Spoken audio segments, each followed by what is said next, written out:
ეხა პრინციპში ეს არის ბოლო ეტაპი იმ ისტორიისა, რაც უყურებთ დიდი ხანია, ხო? ეხა ეს სიურპრიზი არ არის პრინციპში ესეთი ლოგიკით ვითარდებოდა მოვლენები, ეს ერთგვარი კრიმინალური გარჩევის პროცესის ფინალური ეტაპია. ეს არის სამართლის აღსრულება, ხო? რატომ? იმიტომ რომ სრულიად აღკარაა, რომ თავიდან კულისებში რაღაცა მოთხოვეს, მერე ამათმა არ შეასრულეს და ხელისუფლება ფაქტობრივად იძულებული გახდა, რომ მოეხდინა ლეგალიზაცია ამ ყველაფრის. ანუ მუქარა, რომ თუ არ მოიტან დაგიჭერ, აღესრულებინა, ხო? აი ამ ისტორიაში ვართ ეხა. ეს რომ კორუფციასთან ბრძოლა არ არის, ეს სავსებით ცხადია, იმიტომ რომ სისტემა იმ ტიპის რეჟიმი რა. რასთან ბრძოლა, აბა. მოკეთ, თქვენ ამბობთ, რომ ფულის ამოღების, ამ შემთხვევაში პროკურატურა უსაფრთხოების სამსახური ეს ყველაფერი დაიხმარა ივანიშვილმა იმისთვის, რომ ეიზულებინა ღარიბაშვილი, რომ ეს თქვით ფულის ამოღების ოპერაცია მიიყვანოს ბოლომდე. ასეა? ერთი წამი თუ კი ბატონო, გასწორდა როგორც მეუბნებიან. ხო. ანუ პროკურატურისა და სუსის დახმარებით ფულის ამოღების ოპერაცია მიდის. ეხა თავიდანვე ესე იყო, ხო? ეხა ეს პროცესი დღეს ხო არ დაწყებულა, ხო? თავიდან მოთხოვეს სავარაუდოდ რაღაცა X თანხა, ხო? ამას და სხვებს. თუ არ მოიდე და მერე უკვე რადგან ესენი გაჯიუტდნენ და როგორც ჩანს ვერ დააკმაყოფილეს ის ამბიციები, რომ სალარო შეევსოთ, საბოლოო ჯამში მივიდნენ იქამდე, რომ ესე რომ ვთქვათ, უკვე საჯაროდ გამოიტანეს ეს თემა და ხდება ფულის ესე რომ ვთქვათ, ფულის ამოღება, ამათი დასჯა და ამ შემდეგ და ამ შემდეგ. სისტემა კორუფციაზე დგას კიდევ მთავარი მნიშვნელოვანი რა არის? ეხლა ღარიბაშვილს დაიჭერენ, არ დაიჭერენ, ეხლა ეს დეტალია, ხო? მთავარი დიდ სურათში რა ხდება, ხო? სისტემა თავისთავად დგას კორუფციაზე, კორუფციის გარეშე ამ ტიპის სისტემები ვერ არსებობს. რატომ? იმიტომ რომ მას სჭირდება ურჩხულს სჭირდება მუდმივი კვება და ეს საკვები თვითონ უნდა იშოვოს და შესაბამისად ეს არის აუცილებელი ელემენტი ამ თამაშის. და ის რომ კორუფციასთან ჩვენ დავინახავთ გამოძიების ფარგლებში რაღაც რაც ლეგალურად იქნება ამოღებული, ამის მიღმა იქნება რაღაც არალეგალური ამოღების პროცესი. რაღაცები მოხდება, აუცილებლად რაღაცები ხდება უკვე და გაგრძელდება ეს პროცესი. მე ეს რომ კორუფციასთან ბრძოლა არ არის, უბრალოდ ერთ ისტორიას მოვყვები, ეხა ყველაზე სწორი მომენტია. მე ეს ჯგუფი რომ საშოვარზე იყო გამოსული 2013 წელს ჩანდა უკვე, ხო? და მე ბიზნესთან მივდიოდი და ვეუბნებოდი ამას, რომ სხვა ფაქტებს უყვებოდი, ხო? მადები აი ამ სხვა დაჯგუფებების, ინტერეს ჯგუფების, როგორ ეძებდნენ პატრონს ძველი ინტერეს ჯგუფები და რა გარიგებები მიმდინარეობდა და ბიზნესა ვიცით რა მეპასუხა? კარგიო რა დაწყნარდიო, რაზე ნერვიულობო, ხო?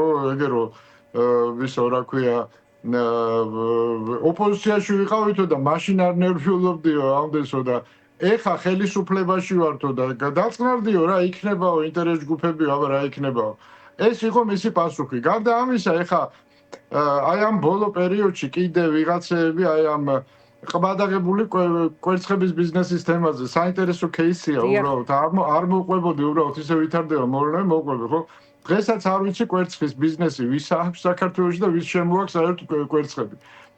მაშინ მოხდა ესეთი რაღაცა 2013 წელს, აი უბრალოდ რომ რის ფინალს უყურებთ ჩვენ რომ გესმოდეთ, ხო?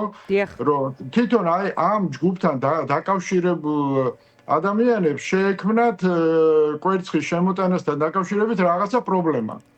პრობლემა შეექმნა, რომლის შესახებაც მე ბუნებრივი არაფერი არ ვიცოდი. და უცბად დაიწყო კამპანია, რომ რაღაცა თითქოს ამ კვერცხებს ჩემთან ქონდა რაღაც კავშირი, ხო? მე გამეცინა, იმდენად აბსურდული იყო ეს თემა, რომ გამეცინა, მაგრამ მე აღმოვაჩინე, რომ ეს კამპანია თვითონ ვისი კვერცხებიც იყო მათი დაკვეთით ჩემზე იყო ვექტორი გამოშვებული იმისათვის რომ თავი დაეცვათ.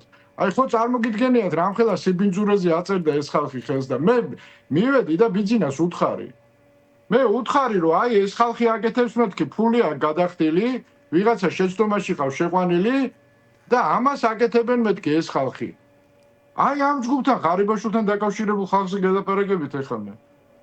აი ეს ხალხი ფული გადაიხადეს კამპანიაში რომ თავისი ბოდიში და ქაქი ჩემზე გამოეშვათ ისა რა ქვია და ბიძინამ რა ქნა ჯერ ხო შემარიგა და მე იდიოტი შეურიგდი მაშინ იმიტომ რომ პირველი ეტაპი იყო ხელისუფლება რაღაცნაირად გადავწყვიტე რომ ნუ შეეშალა ვაპატიე რა მაშინ რა და დღემდე ნაცები ლაპარაკობენ რომ თითქოს მე რაღაც ბატონი ამ ისტორიების მოყოლით რისი თქმა გსურთ რომ არაფერი უცხო ამ ქვეყანაში ივანიშვილისთვის არ ხდებოდა ეს ყველაფერი ეხა რა ისინი რა ფულს შოულობდნენ ყველაფერი იცოდა კაცო უბრალოდ ეხა რაღაცეები შეიცვალა და მნიშვნელოვან რაღაცას და ბიძინამ რა მითხრა იცით რომ ის რა კაი რამე მასწავლეო ამის შემდეგო მე რო რაღაც პრობლემა მექნება მე ჩემსკენ გამოვიშვერ ხელსო ხუმრობით მითხრა რა ვითომ მაგრამ სინამდვილეში ეს მენტალური მანკიერება დამახასიათებელია ამ ხალხისთვის რა თქვენი აზრით დაკავებამდე მივა ეს ამბავი აი რა შეიძლება იყოს ეხლა ამის შემდეგ ამას დიდი მნიშვნელობა აქვს ღარიბაშვილს ეხლა დაიჭერენ თუ არ დაიჭერენ საერთოდ არ აქვს ამას მნიშვნელობა რა მნიშვნელობა აქვს ეს არის მანკიერი ეს კრიმინალიზებულია ხელისუფლება მთლიანად ხო მაგრამ ჩვენ ვართ ისეთ კონტექსტში როდესაც პირბადეების ტარებისთვის აპატიმრებენ ადამიანებს და აი ამ რეალობაში როცა იგებს მაყურებელი მოქალაქე დიანა ჩვენ ისე რაღაც ილუზია გვაქვს რომ სამართლიანობაზე შეგვიძლია ვილაპარაკოთ დავივიწყოთ სამართლიანობის თემა საერთოდ ამაზე აპელირება რომ ამ ფონზე და მორალური რაღაც პრინციპები არ არსებობს მორალი აქ არ არსებობს ხო აბსოლუტურად ამორალურია ყველაფერი და ჩვენ მუდმივად გვინდა რომ რაღაც მორალზე სწორება გავაკეთებინოთ იმათ ვინც აბსოლუტურად ამორალურები არიან არ აინტერესებს ფულის ამოღება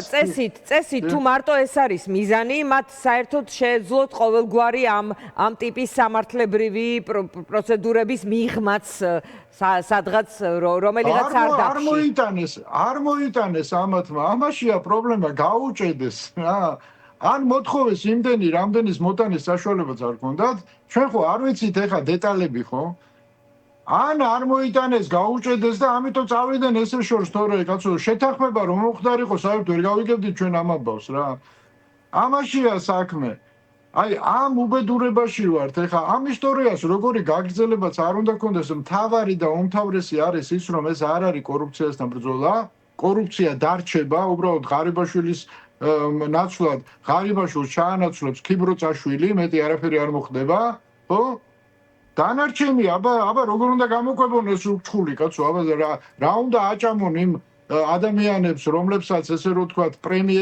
პრემიებს უწერენ იგივე პირბადიან ადამიანებზე ძალადობაში და ეს კოლცენტრების თქვენ რა გონიათ დაუშვათ იგივე აი ჯანგველაძე იმის რა ქვია кейსი როა ესეც ამ თემის ნაწილია კი ბატონო ბიძინა დღეს ამ თამაში კი შევიდა მაგრამ გრძელვადიან თამაში ეს ყველაფერი შეიძლება ბიძინას წინააღმდეგ იყოს მიმართული იმიტომ რომ ბიძინას ირგვლივ ეხა მიწას წვავენ და ამას ვიღაცა თამაშობს და საბოლოო ჯამში ამას გამოიყენებენ ბიძინას წინააღმდეგ ყველაფერს ბიძინა დღეს იმდენად არის გახურებული როგორც ჩანს ამას ჯერჯერობით ვერ ხედავს მაგრამ ფაქტობრივად ეს ყველაფერი მათ შორის ბიძინას წინააღმდეგ არის მიმართული.